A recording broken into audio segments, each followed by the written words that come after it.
Got it. All right. Welcome back. Sorry about that.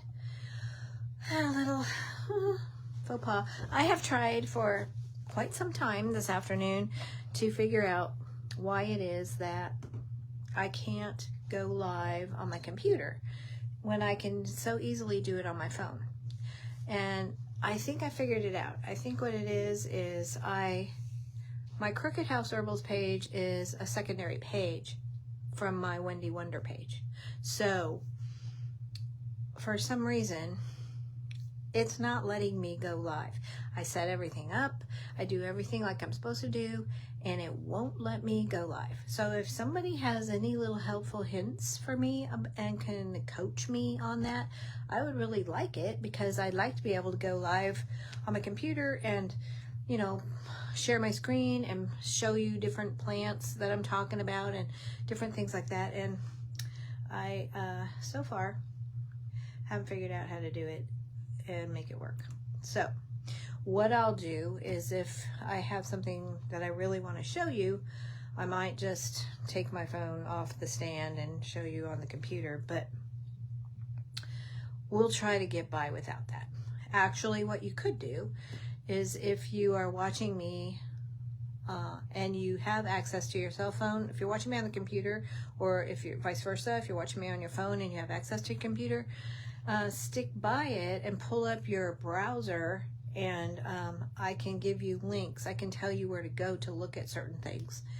But I don't know why I can't do this, unless, like I said, it's because I'm going from my secondary page. Crooked House isn't my first page. It's the only thing I can think of, unless I'm just stupid and I don't know how to do it. So, like I said, if you guys can help me out with that, I will gladly take the help. In the meantime, we're going to get started. What's this? Oh, it's showing me live on my computer. That is so weird. I can see myself live on my computer, but I can't do it from my computer. I have to do it from my cell phone. What's up with that? Don't know. Anyway, just a reminder, if case any of you are wondering, I do have a couple of these, a couple of books I've done. One of them's Create Your Own First Aid Kit, and the other one is Introduction to Living with Herbs. Both of them are really good resources.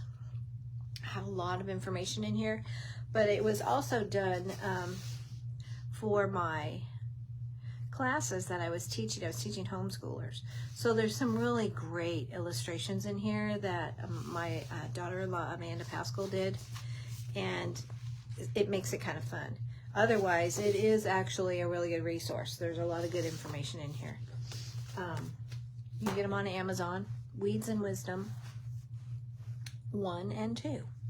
All right, tonight's herb that I have chosen, pretty excited about it because I really like this herb, and it is called rhodiola.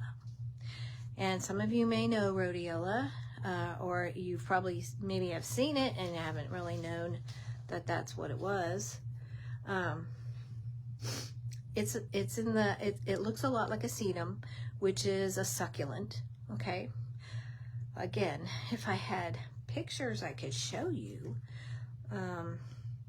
it would be helpful. So if you have your computer or your phone handy, look up rhodiola, rhodiola, look up some images, and you will find this beautiful plant. It's got a long stalk, it's got leaves that grow all the way down, and it's got big, beautiful flowers. They're either yellow or pink or red, depending on which species you're talking about. The rosea is the one that most people prefer, but they all pretty much have the same constituents, and they all pretty much do the same thing. So whatever you can get your hands on is the one. It's very easy to grow. It's actually an Arctic plant. It grows, it was used a lot in Russia and up by the Arctic Circle, Canada, all up in there. that's why we don't know that much about it down here, because most people have not,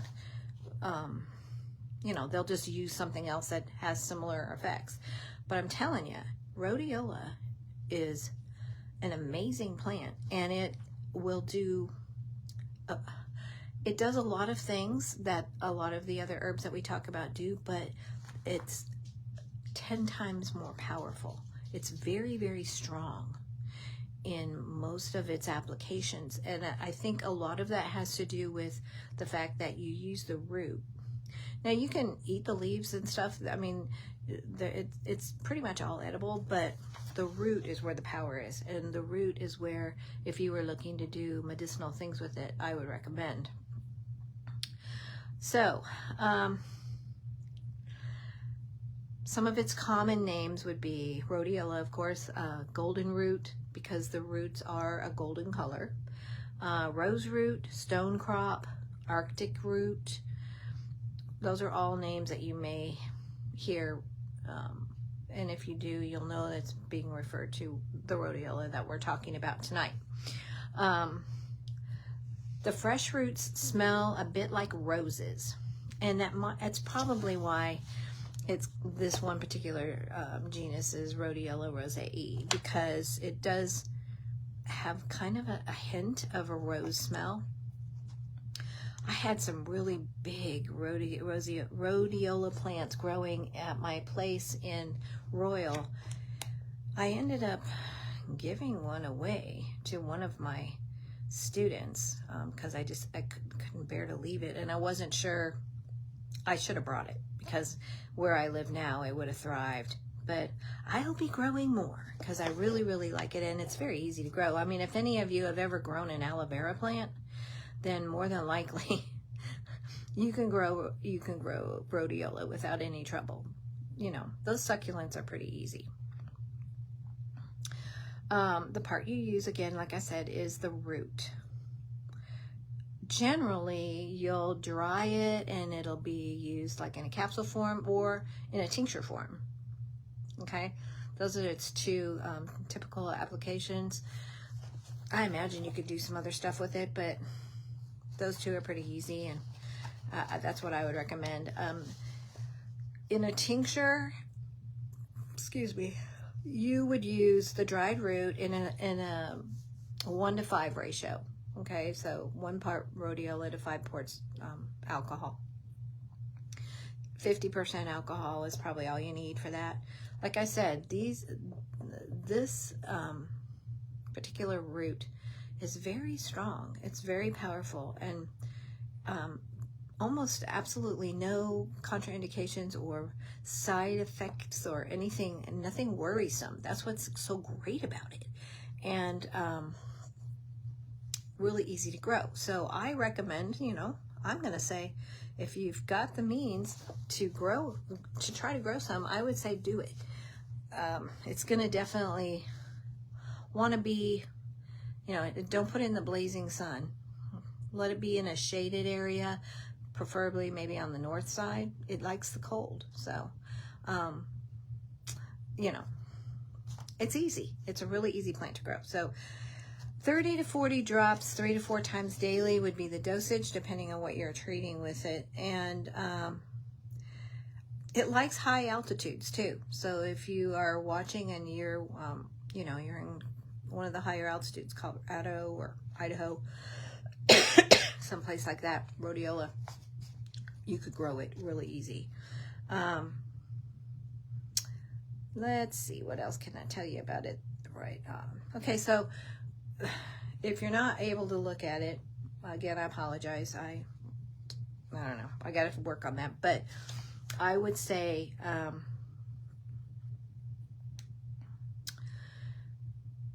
try to pull up some that show you the entire plant, because you'll see it'll grow about, I don't know, 12, maybe 15 inches high. And they're stocky. So you'll have individual ones with lots of leaves on them. And then, like I said, they're always topped with some kind of a really pretty sweet flower at the top. So, and the leaves are very moisture filled. Sorry. I have my heater on, and every time I turn my heater on, I choke. I went all day today with no heater on, and it was great. As soon as I turned it on this evening, I'm coughing. And the flowers, you might just get one big flower at the top, or you might have little clusters of flowers. The ones that I grew last year had clusters of flowers on them. They were so pretty, bright yellow. I was tickled to see that they, they just poke their heads back up through after the snow, and away they go.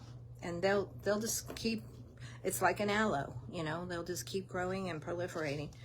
So once you get a good crop going, you should be able to maintain it. The root system is fairly large, which is good because that's the part of the plant that you use, and you don't want to have to dig them all up all at once.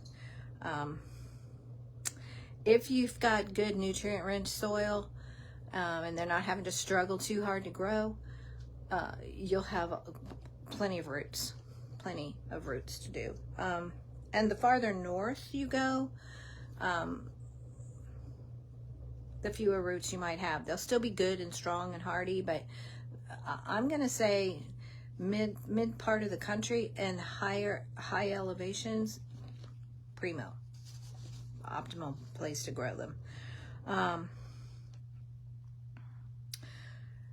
New Mexico and Arizona, they have a good, those mountain states, excellent place to grow rhodiola. So, but it likes it here too. I mean, and we have quite a bit of humidity, and we don't have the greatest summers. It's usually pretty warm, but they hang in. I guess they adapt maybe. But I definitely recommend that you try, because you almost can't kill them. They're really easy to grow. The roots are okay. So harvest times, you can probably, well, depending on where you live, you might even be able to just find this stuff growing wild and wildcraft it. After you get a good look at it and you know what it looks like, depending on which area of the country you're living in, like I said, you may see this stuff everywhere and go, oh, I know what that is. But the roots are obviously going to be bigger in the spring. So if you want to wildcraft, or if you're, if you've got your own stuff growing, I would suggest that you go ahead and dig your roots, get your roots from the spring. That way it still has the rest of the year to, grow some new ones and kind of get established again, and you're not disrupting too much, and you'll get bigger roots that way anyway. And then what you will do, okay, so you're going to dry it. You're going to slice the roots up, okay, and let them dry, or if you've got a dehydrator or however you dry stuff. And you're going to notice that it's going to change from a white color to kind of a brownish, reddish color as it begins to dry. Hey, Barb, haven't seen you for ages. Good to see ya. Hey, Tina, I see you too. Thanks for watching. So anyway, you're going to go from white to kind of a brownish, reddish color as they dry. So don't freak out, okay? They will change colors. It's good. Okay, what's in it that makes it so special? Let's see if I can butcher these words. Okay, salidroside and rosavin are compounds found in the roots. Also, rosin, rosarin, and tyrosol. Okay, so what does that mean? That's what I was like, okay, great words. Studies show that usually they'll find that the salidroside is much more effective when it's combined with stuff. But what's interesting and what's cool about it is what they suggest that salidroside gets combined with is rosarin, rosavin, and rosin, which are all three in that plant. So that's why I think this plant is so powerful and it's so strong. All that stuff is already in there, plus the tyrosol and the salidroside, which are some key components that I'm going to tell you some of the cool things that those do. But it's a powerhouse plant because it's got all that stuff in it already. So it's also got and that's one reason, you know, and I've talked to you guys about this before.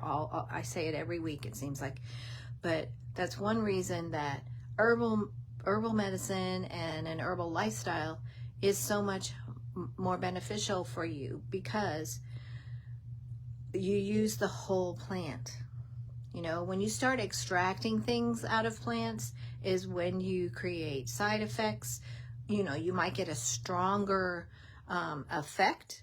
I always use the example of foxglove, you know, because that's where they pulled digitalis from. But there's only one or two things from that plant that they take, and they concentrate it into a pill.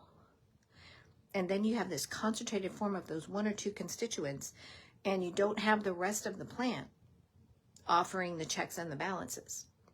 So you have some serious side effects if you mess up with that drug.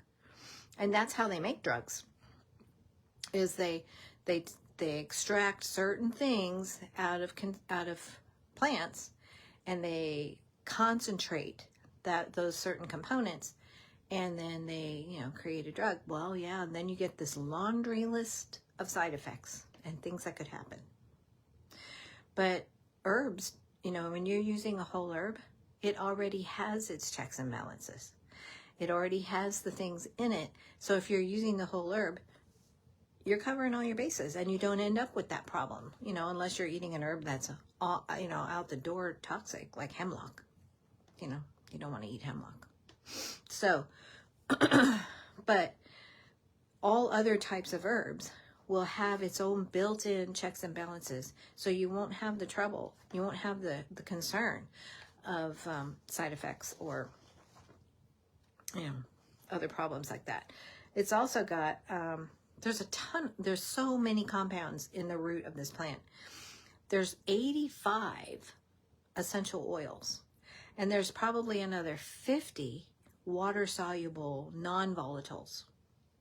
So you've got all kinds of really good oils and properties that you can use. You can make hydrosols with it. You can make essential oils if you've got the distiller and the ability to do that. But just knowing that stuff is in those roots, and it's all part of whatever you're using this for, I think this is why it's such a powerful plant. Okay, let's get to some of the uses of rhodiola.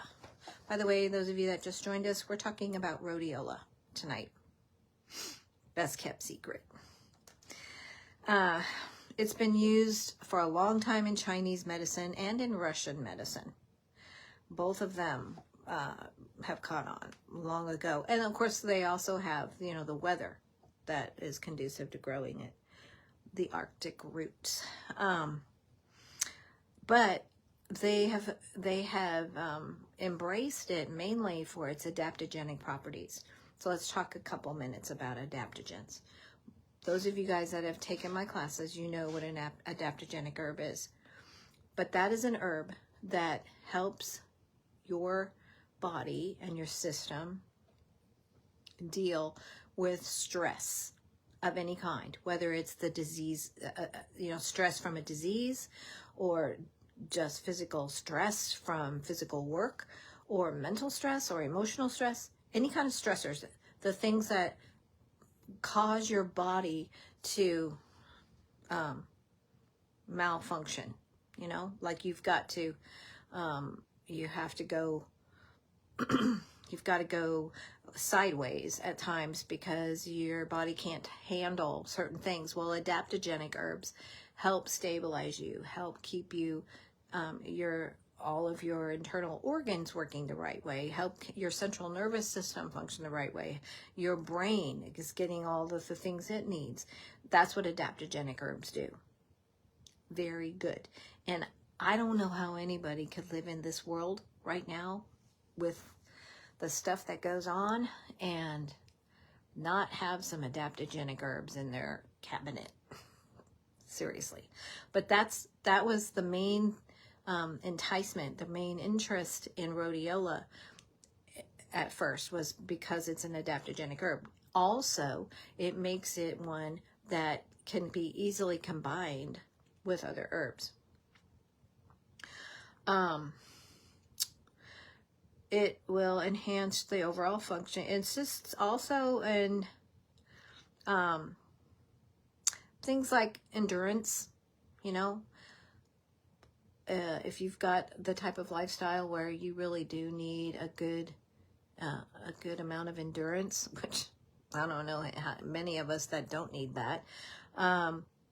Work productivity, again, mental clarity, longevity, resistance to altitude sickness.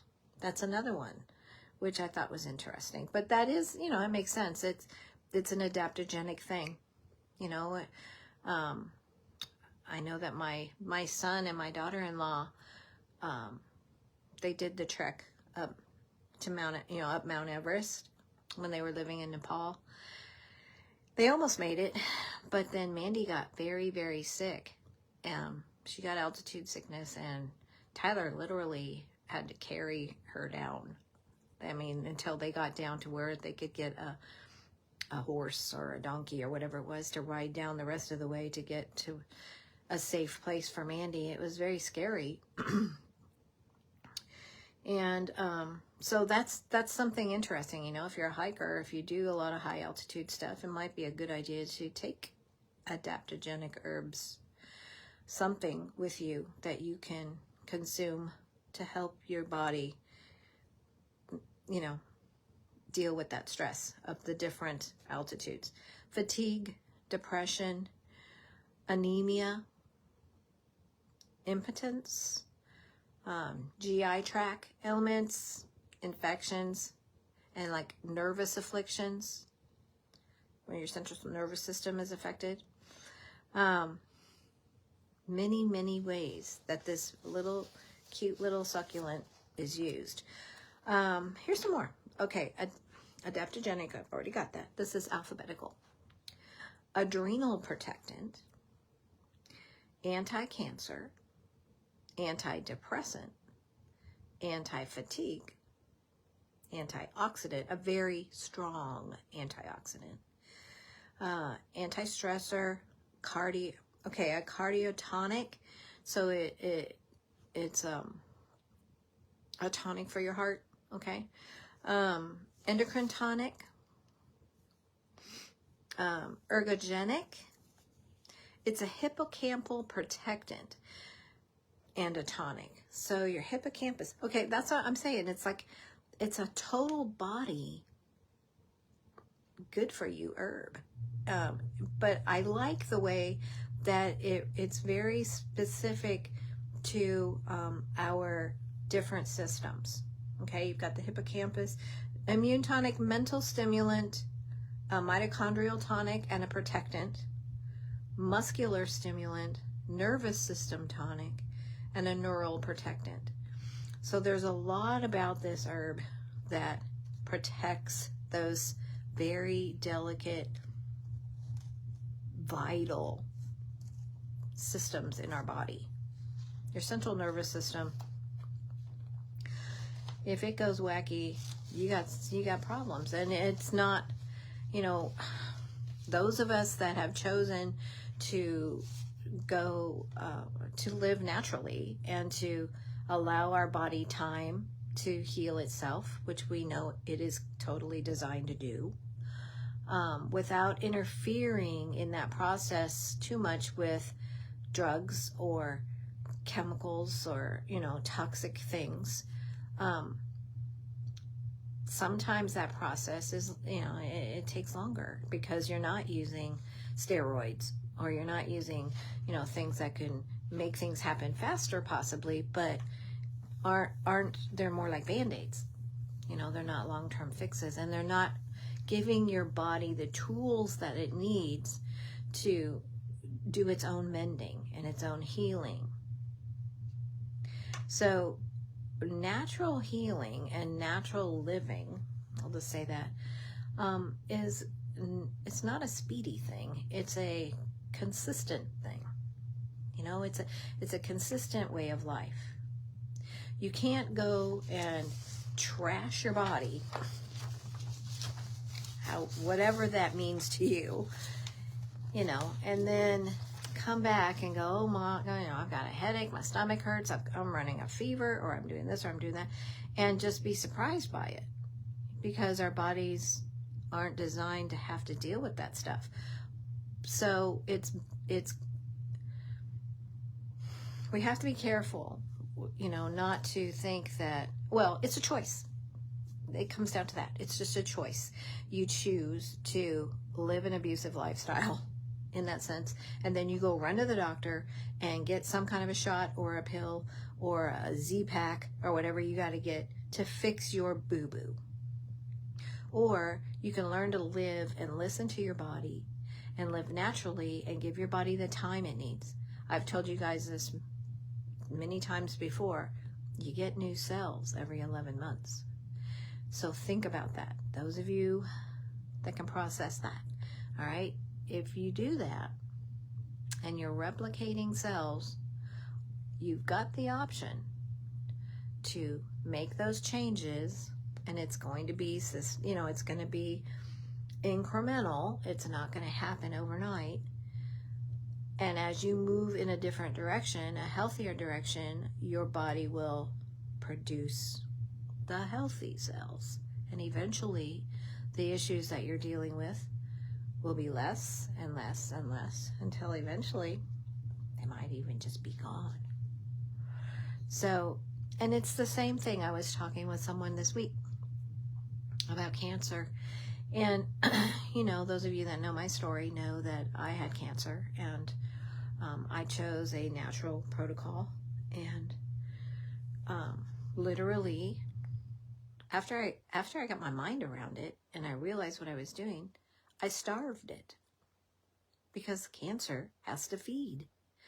And if you have a toxic system, if you've been pumping your body full of crap that you know isn't anything that should be in there, especially sugars, and, you know, I mean, these days it's not hard to do. You're feeding cancer cells. We all have cancer cells in our bodies. It's whether or not you're feeding them and giving them a nice breeding ground, or you're starving them out. And that's basically what I did, is I detoxed my body to the max. And there was no food in there for cancer. So knowing that should give you encouragement, and it should help you to have confidence and realize that, you know, I don't have to be afraid to be alive. I just have to be wise. I just have to realize that my body is not a machine. It's a living organism, and it was fearfully and wonderfully made. And it was designed to heal itself.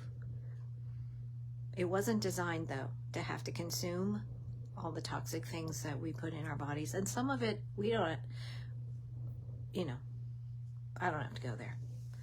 Our world is toxic. So you have to be very mindful. And my recommendation, and this is what I have to do, is I know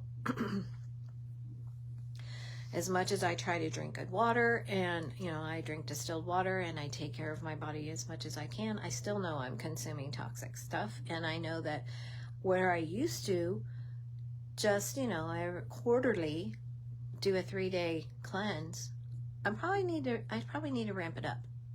Probably need to go every other month and maybe do a 3 to 5 day cleanse, and do a heavy metal cleanse as well, just to get rid of the stuff.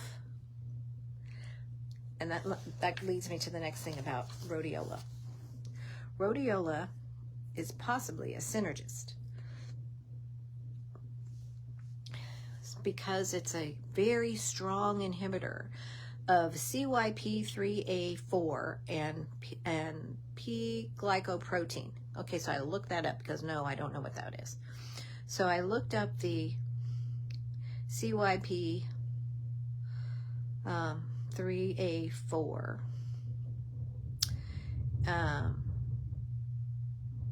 Okay, cytochrome P450 3A4 is an important enzyme in the body. Who knew, right?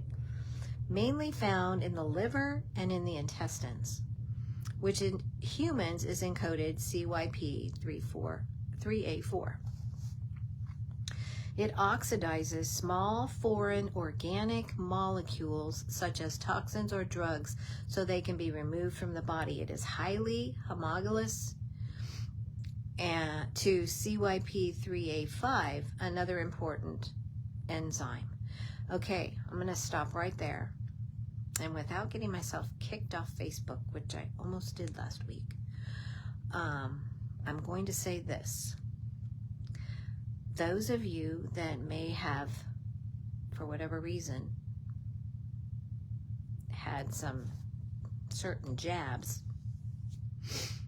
in the past few years, and then after the fact, did your research and found out that what was being injected into your body was probably in line to kill you in a matter of time. This is very important for you because what you need are these kinds of cleansing, toxic removing properties. I will read this again. It oxidizes small foreign organic molecules such as toxins or drugs so they can be removed from the body. Okay? P-glycoprotein 1, also known as multi-drug resistance protein 1 or ATP binding cassette subfamily B, blah, blah, blah, okay, is an important protein of the cell membrane that pumps, this is another one, many foreign substances out of the cells. More formally, it is an ATP-dependent efflux pump with broad substrate specificity. Okay? All that to say, it is another one. Okay, both of these two things are found in the root of rhodiola, guys. Okay, so they are also two enzymes that are going to assist in removing tiny, tiny toxic organisms from your cells. Important. Super important. Rhodiola also has some antivirus actions. It's very effective against influenza viruses due to its neuraminidase inhibitory activity. It has been found active against H1N1 and H9N2. Viral strains. It's also active against the hepatitis C, the Coxsackie B3 virus, which I looked up also for those of you that might not know what that one is. It's a group of 6 serotypes of Coxsackie viruses. It's an interesting name. A pathogenic enterovirus that triggers illness ranging from gastrointestinal distress to full-fledged pericarditis and myocarditis. Now, where have you heard those words lately? I just found out, actually I listened to a telephone conversation that was recorded by a gentleman who had called. Apparently his wife took his 7-year-old son to the pharmacy to get a shot, a certain one, and without his permission. And 2 days later, he was calling the pharmacy from the hospital where he had been diagnosed with myocarditis, and the doctor said he's got maybe 5 years. He's 7. Of course, he was furious with his wife, but he was also furious with the pharmacist. And this whole conversation is recorded because apparently where he lives in New Zealand or wherever it is, that you have to record conversations when you make, I don't know. Anyway, that was all stated in the conversation why it was being recorded. It wasn't just random. But the pharmacist made the mistake of saying, when he said, "What is wrong with you? Did you not inform my wife of these possible side effects and the fact that it could kill my son?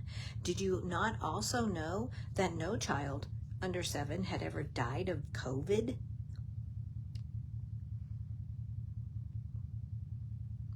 And she said, "Well, if we tell them that, then we might scare the parents off from them getting the vaccination." Of course, the guy flipped out. He said, "What?" He said, "You might scare the parents off by telling them that their kids could die? That's important." I mean, he went off. Of course, I would have too. You know, I wouldn't have, that wouldn't have happened. But myocarditis is in the news all the time now, isn't it? And there's a definite reason for that. But the roots of rhodiola, don't you think it's cool? I think it's just so great. I don't know what your belief system is, but I believe that God knew everything from the beginning, and none of this is a surprise to him. And that there was provision made at the beginning of time for such a time as this. And I think our dear sweet rhodiola is one of them.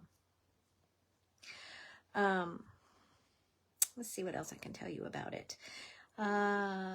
Okay. Hep C, Coxsackie B3. Okay. One of its constituents, camphorol. Okay, it's KAEMPFERL. Is specific against Japanese encephalitis virus and enterovirus 71. It has some antibacterial activity as well as against staph, and Bacillus subtilis, and Mycobacterium tuberculosis, and E. coli. Jeez. And I'm sure that if something else came along the pike and they could see how well it treats those things. So this is a beautiful little herb. It's very easy to grow. It's not going to be that difficult for you to get your hands on, I don't think. Hopefully not. I would suggest that you include this. You could grow it in a pot. You can grow it in the ground. You know, those of you, like I said, that are familiar with growing things like aloe vera, easy to propagate, easy to grow. You can use it to treat long-term fatigue, recurrent infections, recovery from long-term illnesses and infections, nervous exhaustion, chronic fatigue syndrome, chronic disease conditions with depression, low immune function, brain fog, and to accelerate recovery from debilitating conditions. Okay, this plant is specific for the kinds of damage that occurs during encephalitis infections. Gets back to your mitochondria and your central nervous system. It is highly neuroprotective and a strong anti-inflammatory in the brain and the nervous system, central nervous system. It should be used in all encephalitis infections, in my opinion. The leaves can also be eaten. They can be chopped finely, added to salads. They're very high in vitamin C, and actually like 33 milligrams per, half a plant. So it's a good vitamin C source. I like the taste of succulents. I eat them. I like to chew on them. They taste interesting to me.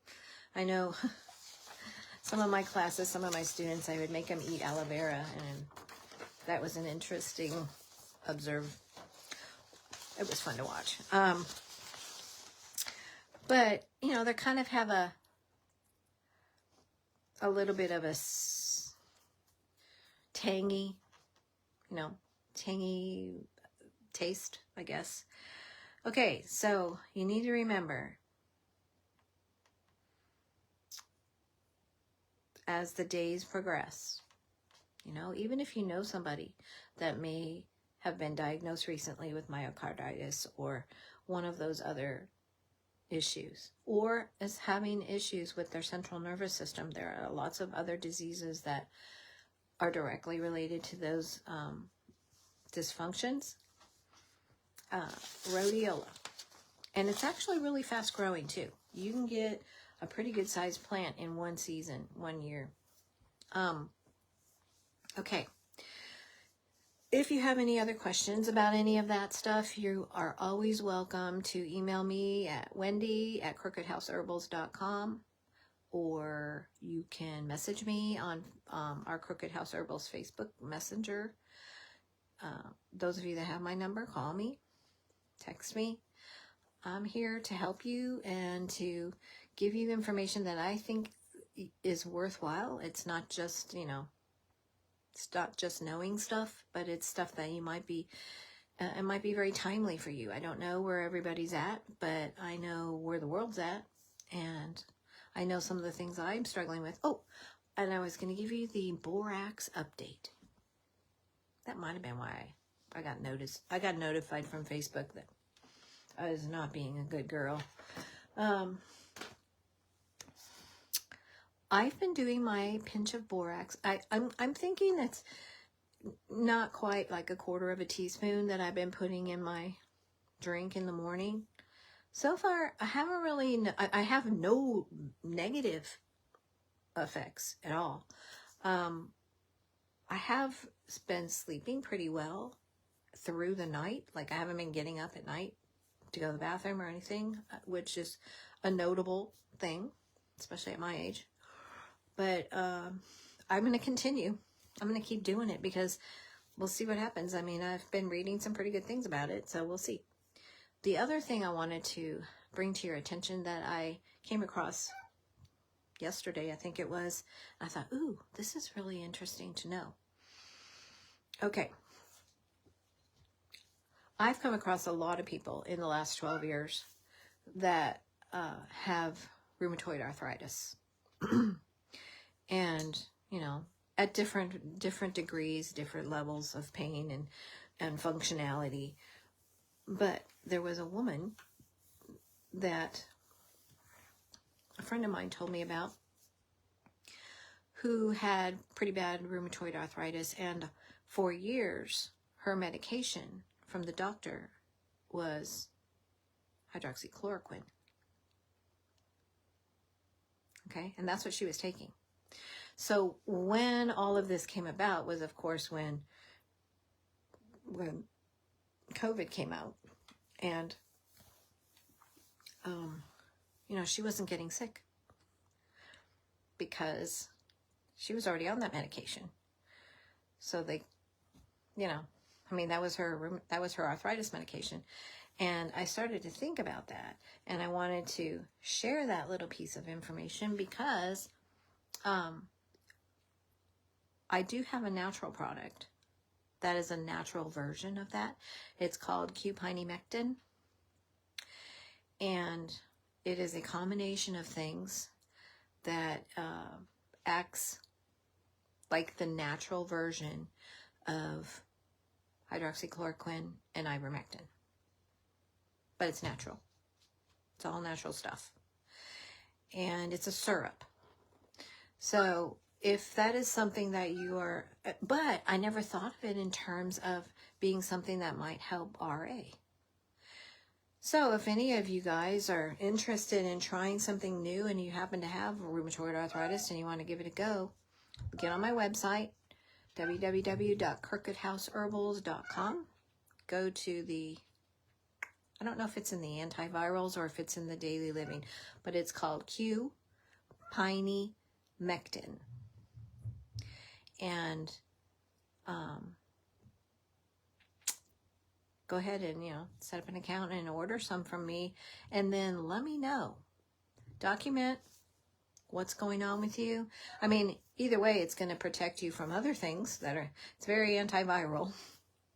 But if it's something that can help with rheumatoid arthritis, I would really like to know.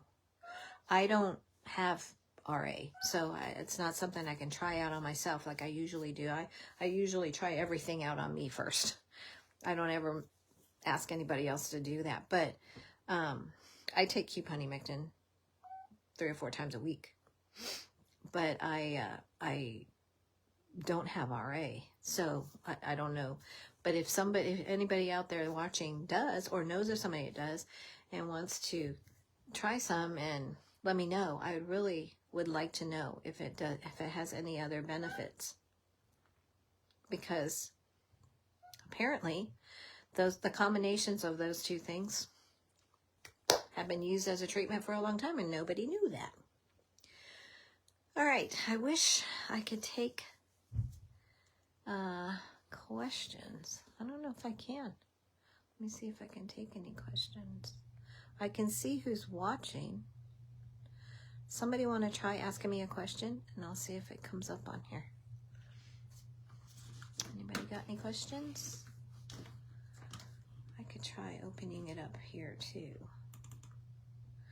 Or if you have an herb that you'd like me to investigate and talk about next week, that would be fun too.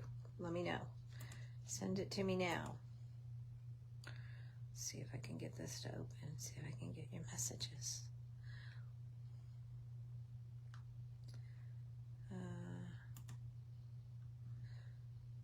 Okay. My messenger is open if anybody wants to send me a message.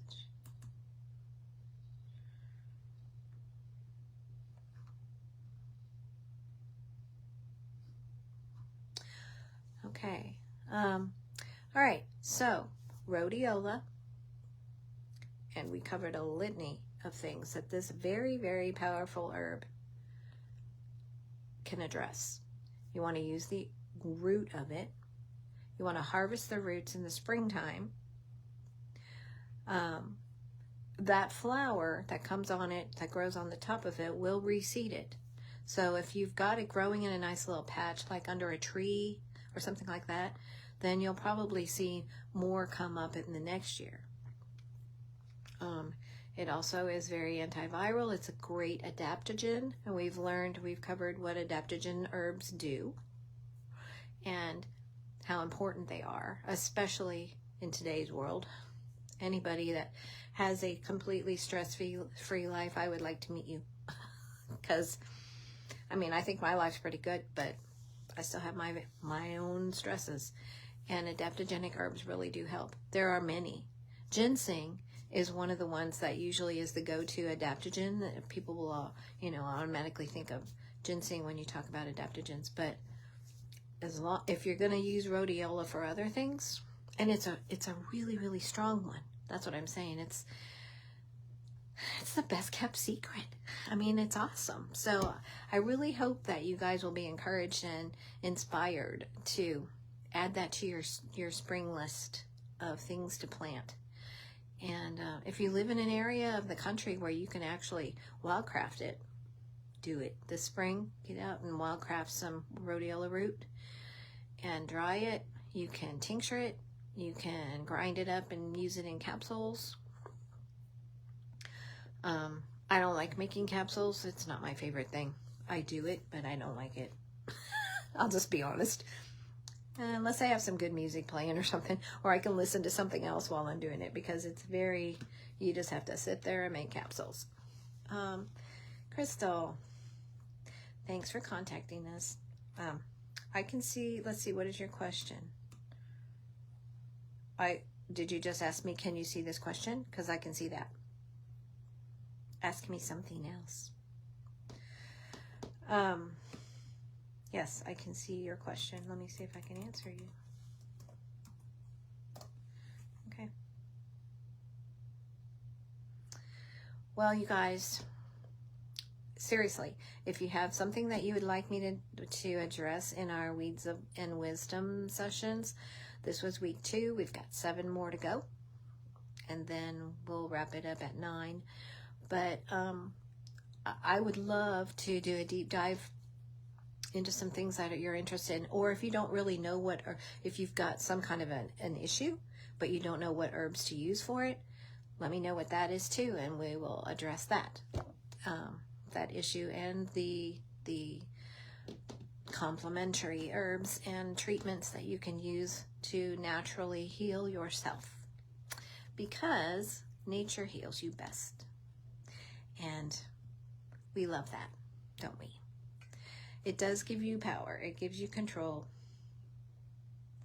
over your life. And after having cancer and coming through all of that, it really changed my mind about a lot of things. And I'm really happy with my decisions. And I think that everybody should come to the end of their life, whenever that is, and be able to say that. And not look back and go, I wish I hadn't done this, or I wish I hadn't done this, or I wish I would have done this.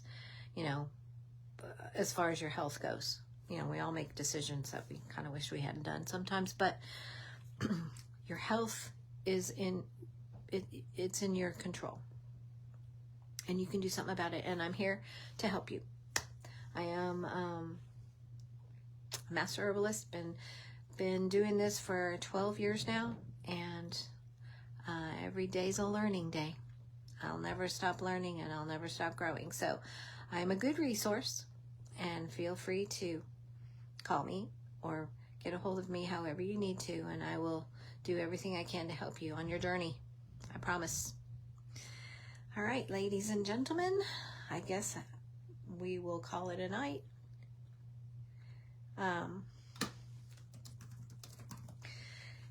And I love you all. Thanks for tuning in, and we will be back here next Thursday at 7 o'clock for another Weeds and Wisdom. I hope you guys have a blessed, wonderful weekend. I hope that we can all get through with some decent weather for a few days. I know next week's looking like, well, freezing rain on Monday, but after that, I think it's just rain up here. I don't know. But stay safe and get your vitamin C in you. Drink your pine needle tea. Pine needle tea is the highest source of vitamin C you can possibly ever make. And it's easy. Tina.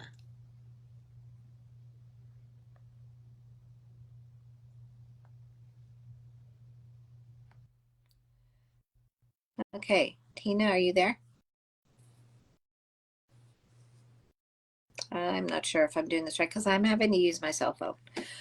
You know, you guys, if anybody of you can help me with figuring out how to do it on my computer next week, Crystal, maybe you can. I would love that, because I think I would have a whole lot more at my, I could do a lot more than I can with my phone.